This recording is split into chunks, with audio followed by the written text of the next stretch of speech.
Hello, and welcome to the Content Bite, a podcast for freelancers who use their words to make money. I'm Rachel Smith, a freelance journalist, copywriter, and content producer. I'm also the founder of Rachel's List, a jobs board and community for Australian writers and other creatives.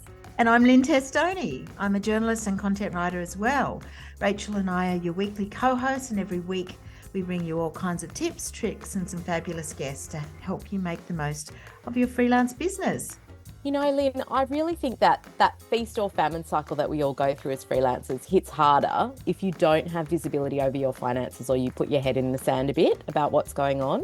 Totally. I think that sometimes we get stuck in the busyness and we end up being sort of feast or famine, as you say. We never have that great visibility over our finances, like which clients are bringing in the bigger business, which clients pay well, you know, how your invoices are tracking, that sort of thing.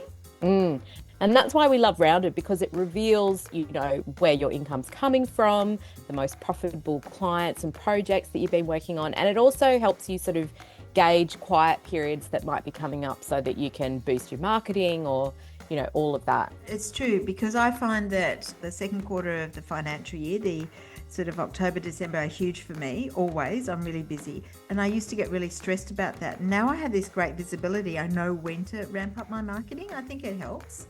Absolutely.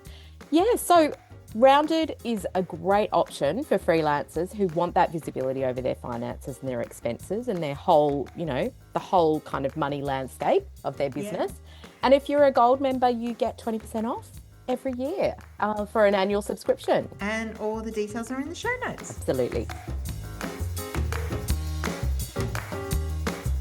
Rach, lovely to see you again. I'm excited too because we have such a great guest this week. And you met her at a dinner, didn't you? And said she'd be amazing on the pod. Yes, we are chatting with Michelle Newell. You know how much I love using storytelling as part of a content strategy, and she is the bomb at this. She is so inspiring. At this dinner, she handed everybody little business cards that each had, she kind of chose them for you, and they each had a kind of story on them. And I just thought it was the coolest thing ever. So I said, you are coming on the podcast. And here she is. Here she is. So wonderful. So do you want to introduce Michelle? Yes. So Michelle Newell is a narrative strategist based in Melbourne. She helps thought leaders, professionals and businesses harness the power of storytelling, futures thinking and brand archetypes to navigate what's next. With over 2 decades of experience spanning education, leadership, marketing and futures scenarios, Michelle also supports universities, government bodies, industry leaders and change makers to shape the future. She's worked extensively with organisations in the tertiary sector such as the Australian National University and the Uni of Melbourne, and leading business firms including retailers Westfield and lawyers DLA Piper. She's a qualified teacher as well, and she's run workshops in Qatar, the UK and Australia, and has even hosted a monthly philosophy salon in London. Wow, what is that? Michelle? Welcome, Michelle. Welcome. Hi there. Thanks for having me, Lynn and Rachel. It's great to be here. What's a philosophy salon? So the philosophy salon chose a different topic each month, and I had usually a leading thinker or philosopher. Lots of great philosophers live in London. So, for example, my last salon was called Love and Lust in a Lingerie Shop. And that's what it was called, and it was held in a lingerie shop in amongst the toys and lovely items of clothing. And we had a great philosopher who talked about the art of love and a poet and a whole range of guests. So that's a philosophy salon. It was designed to get people thinking more deeply about big ideas. Nice. Sounds like my kids' ethics class, but for adults. Slightly different. Yes. Well, let's start with your story. I mean, I know from, you know, when we met at the dinner, we talked a lot about how you were a teacher and then you sort of, your whole business and career evolved into something completely different. So what led you to that work, like turning professionals and freelancers into thought leaders? And do you consider yourself one as well? It's been a journey, and I would call myself an emerging thought leader. I don't think I've made it yet, but maybe people who look like they've made it also don't think they've made it yet. So it all came about 5 years ago. I started the storytelling business to do brand strategy for small businesses, and I was really focusing on women-owned businesses They were established, but they wanted to rebrand or refresh their brand. So I was doing a lot of copywriting. I was doing web design. I was going all in. And as I went through that journey of doing that work, what people started to coming to me more for was, hey, I've got this business and I love it, but I also have this stuff about me that I want to kind of leverage as well. And I don't see how it fits with the business. So I started to work with women to look at how they could be thought leaders. And sometimes it would be women wanting to step away from their business, maybe going on maternity leave or thinking with one eye on the future about getting out of the business or hiring staff. And they wanted something that was theirs to own for themselves. So they wanted to be thought leaders in their own right, potentially getting booked for speaking gigs, getting onto podcasts, for just having something that was all theirs. And so that's really where it started. And I myself started thinking, hang on a minute, why am I always the one behind the scenes helping other people? When am I going to step out and be me as well? And so it was almost their journey inspired me to start my own journey. And I like it because I'm kind of on a journey. I'm experimenting and testing things, and then I can work it back into the work that I do with my clients now as well. Mm. So interesting. So what do you think is the real difference between like your average freelancer and being a thought leader? Because I wonder too that women in particular often think just doing great work is enough, but maybe it isn't. Mm. I think the difference is that freelancers usually get hired to deliver something tangible, and thought leaders are sought out to define a conversation or to define new practices in an industry. It's interesting that you bring up the thing about women because we're very good at juggling all the balls behind the scenes. And yet I think there's some part of that that's missing. There is something that we have to offer, and we can start to feel a bit frustrated because there's that part of us that we're almost pushing back and we don't want to bring it forward because we think it's going to perhaps take the spotlight away from our clients and the work that we've done with them. So I think doing great work is fantastic. It's essential, but I even think that it's not enough for a lot of us. I think a lot of us do want more, even if it's secretly, and we are capable of more. And so that's that kind of tension that I help thought leaders explore. Mm. It's interesting because so many listeners are journalists who are used to being very much behind the scenes, and it's a really tricky Mm. transition to, you know, actually putting your opinions out there. It's just not something that comes naturally to a lot of journos. Oh, yeah, especially because you're taught about objectivity, right? Keep Mm. yourself out of the story, unless Yeah. you work for like the Daily Mail or something, and then you can Yeah. secretly push your agenda. But yes, it is really challenging. And yet, I think journalists are the ones who have the toolkit ready to go, right? Yeah. They have some great things in their toolkit, in their experience to leverage to be their own thought leaders. Mm. So why does it matter so much now? And is this the right time, given everything that's going on in the world, to really step into that space and, make your opinions known, define that conversation, as you were saying? I think it is. I think because we need a multiplicity of voices out there in the public sphere. And usually, when I say public sphere, we're talking about online because that's how most of us find our ideas and interact with ideas. And we know that there's a lot of junk out there at the moment. There's a lot of fake news. The loudest voices are often the ones who aren't even contributing anything new. They're just stirring up division. And so I know that a lot of your listeners are people who really are essentially good people. They're probably actually working for purpose-driven businesses themselves. And so they have that sense of wanting to give back. And you could see a thought leadership platform as being like that, contributing to this conversation with ideas that matter more than ever. We're in an election year. I'm not sure how political we can get, but there's a certain, there are certain political leaders who might not want the best for all of us, who look like they're gaining some traction. So I just think get out there, share your ideas. They're needed and they're wanted. And the other thing I think with thought leadership is It's tough out there right now for all of us. Everybody's tightening the purse strings. We were just talking about this earlier today. It's tough out there for us. And if you're really committed to your business, perhaps you've got a bit more downtime at the moment because things are a little quieter. It's the perfect time to sit back and plan your own thought leadership brand. Mhm. Mm. So interesting. Because do you think there's a bit of a mindset for freelancers that they need to go through to stop thinking themselves as just the doer and start shaping those conversations? How do you create that mindset? It starts with realizing that you do have a point of view. You're probably already expressing that point of view, that strong point of view to friends, to family, on your Facebook, if we're still using Facebook for personal reasons these days, I'm not sure. But you're so used to being the doer when you're a freelancer, and we're dependable and we're skilled, but we have to stop seeing ourselves as only the one who executes. We don't just execute other people's visions, we have a vision too. And maybe that is about our industry.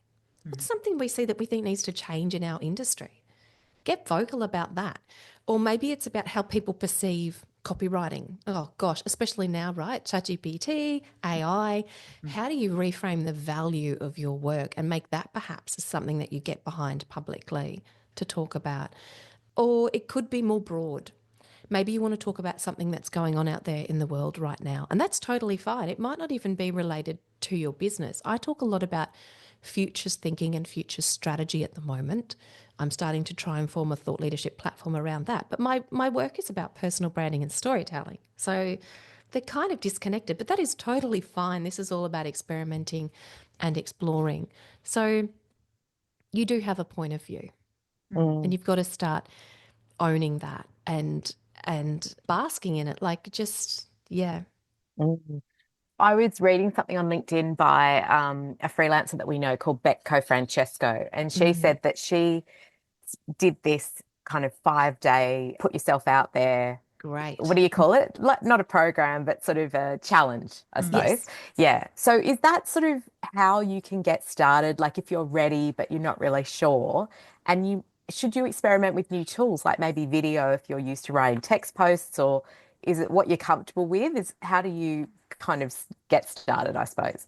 I never recommend video as the Okay. starting point because it already feels so scary to put your ideas out there, let alone be the one speaking them visibly. And, so it can be really daunting to consider video. But I think those baby steps are what's really important. And it's what I did originally as well. I just started writing the more provocative post, the more challenging kind of posts on LinkedIn and seeing what happened. And LinkedIn didn't crash and there wasn't a big pile on. People weren't coming for me. And so, yeah, I think that example you gave is a really great one. Baby steps. And then once you start to build that confidence, you build that courage, it gets so much easier. And then it almost becomes a bit fun. You sort of want to test the waters and see how far you can go. Interesting. It's so interesting too. I guess that some of us, it takes a bit of work to get through to that core message or that big idea. How do you unpack that? Especially Rachel and I have lots of conversations about being generalists or niching. And I'm much more of somebody in a niche, but particularly a lot of journalists come at life as a generalist. How do you start getting that core idea? Yeah, I take my clients through a very, very much a workshopping process where we look back at some of their LinkedIn posts where they thought they were sharing a big idea, or they'd written a blog post and here was their big idea. And then we try to amplify what they've said. And I give them a few different lenses through which to do that. So, how could you make this a provocation? Or how could you make this an innovation? So, an innovative approach or lens over what you've said. How can you find a way to, say, amplify it twofold or fivefold? And we don't do that in a vacuum, I should say. We've already worked out what their brand archetype is. So for me, from the Jester family, I'm a provocateur. So I'm always going to take the provocative approach. I'm going to find an idea and really twist it around and shake it up. But I would encourage your listeners to think, what's my lived experience? What's a really strong belief that I hold? And if you're a generalist, you can look for themes. Are there themes that connect everything you've done? If you're super niched, you can zoom back out and say, what's the bigger picture here? And again, back to what Rach brought up before, it doesn't have to be a defined big idea before you go out to market, before you start talking about it. It's just that you're starting to explore and experiment with some of the things that are really sort of pricking your interest. Mm. So it sounds quite strategic, like would you start a Google Doc for some of these big ideas and just enlarge on them so that you have, you sort of have a starting point and a bit of a record of what you're trying to do or what you're trying to say? Yes. With my clients, I use Millernote, which is the Aussie version of Miro, and we map it out there and play around with it. We also use ChatGPT. I love ChatGPT as an ideation partner, especially if you've used it for elements of your own branding in the past. You can ask it to go back through some of the stuff that you've shared with it and find what those big ideas are, and then ask it to amplify them or make it more provocative. So it's that experimentation, playing around, developing it. But yes, definitely capture it, because otherwise you begin to lose track of everything. You don't need to have one big idea. You can have multiple strands at once, and eventually something is going to surface for you. Mm. Mm. Let's talk about fear.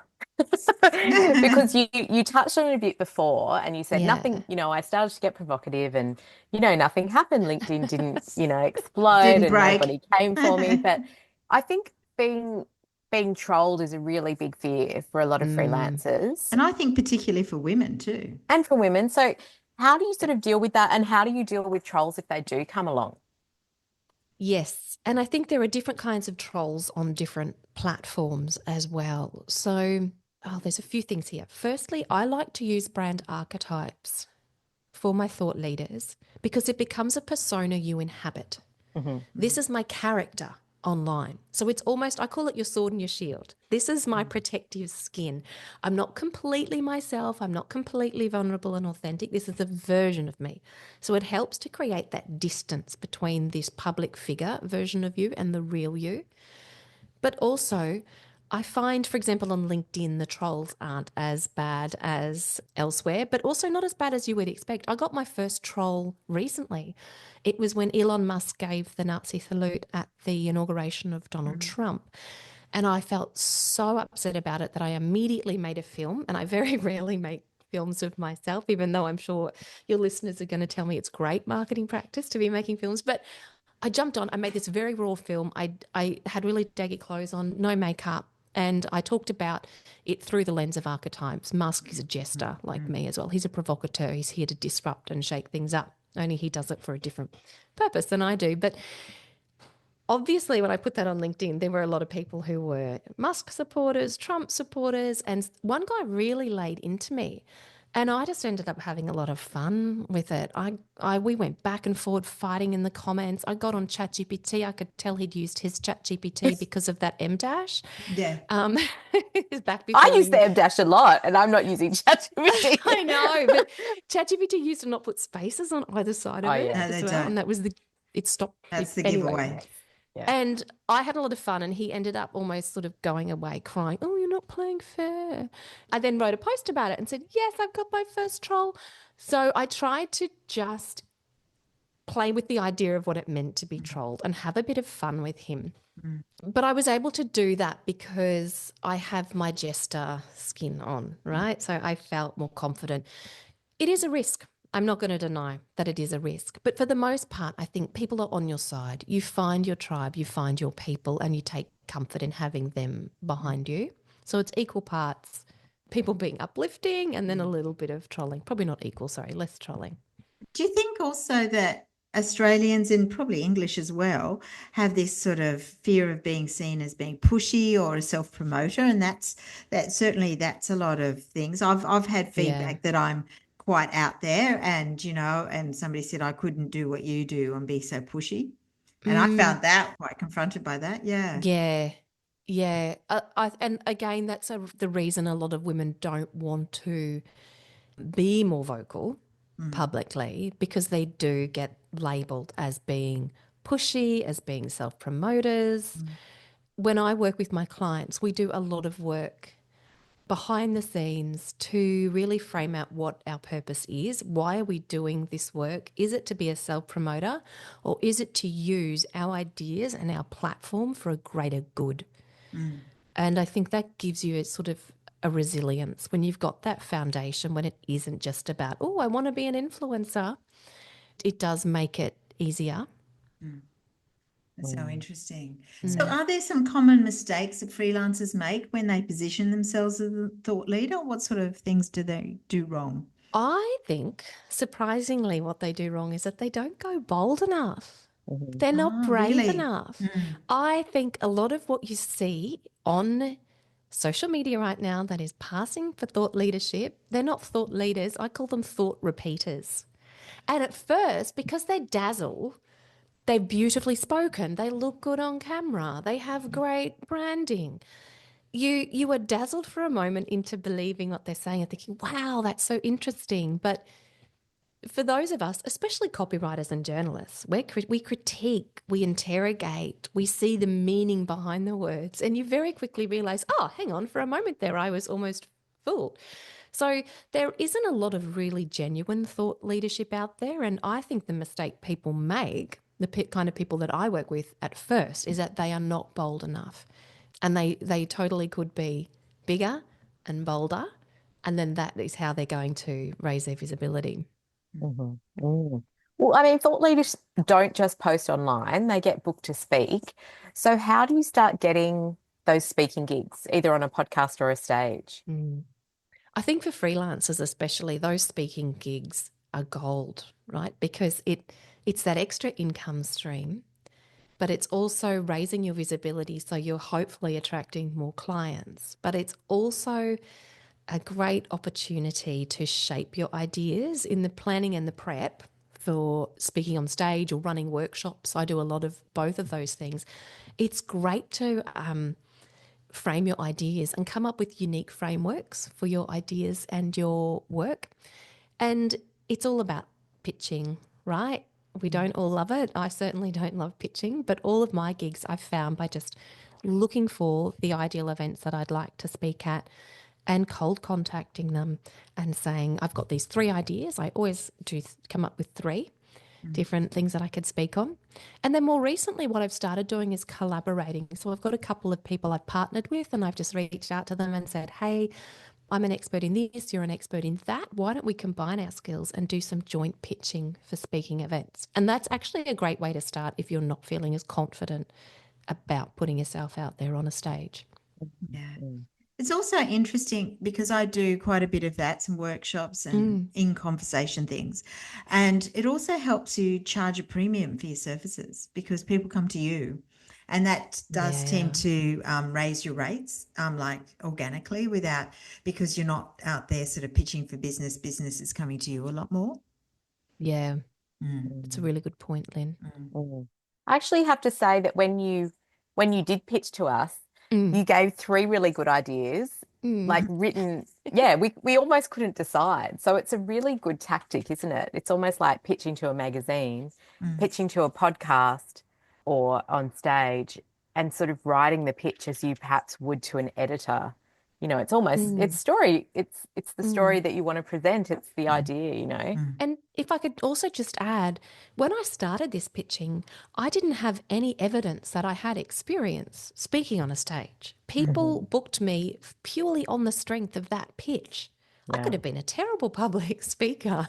Yeah. They wouldn't have known, but my photos and my branding look really good, and my pitch was really spot on for their audience's needs and for the theme of the conference that they had coming up. So you don't need to wait until you've had your video made or you've done some of these gigs before. You can literally just start pitching later today.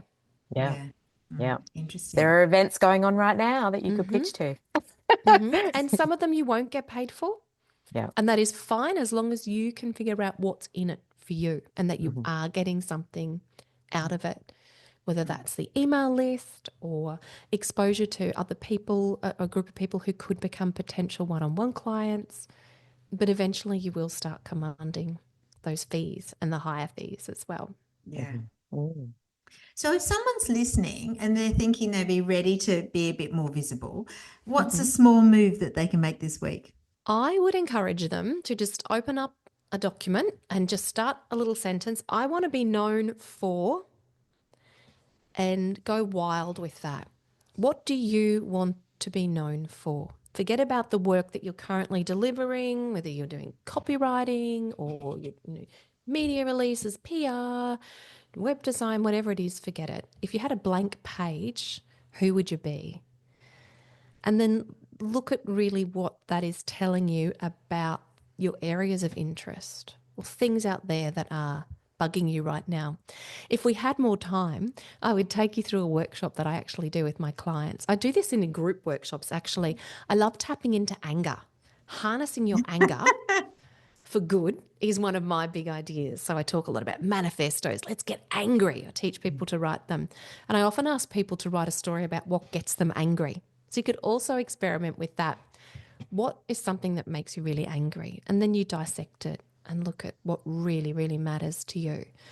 And then start thinking about whether the work that you're doing is going to lead you in a direction somehow to become somebody who's known as the go-to person for that idea, that thing you want to be known for. Mm. Mm. Could it also be like, this might not be thought leadership, but could it be taking a portion of something that you do and unpacking it in a way and explaining it in a way that, you see a lot of freelancers doing that on LinkedIn, some more successfully than others. Yeah. I think it's only thought leadership if you're doing it in a very different way. If you're disrupting the status quo, that's usually what thought leaders are doing. They're disrupting the status quo. They're inverting or flipping something. So it could even be a case of looking at a process that you're doing right now with clients and thinking, how could I flip that? I always call it flip the script. How do I flip the script and find a fresh approach to this? And then talk about that. I love that. That's great.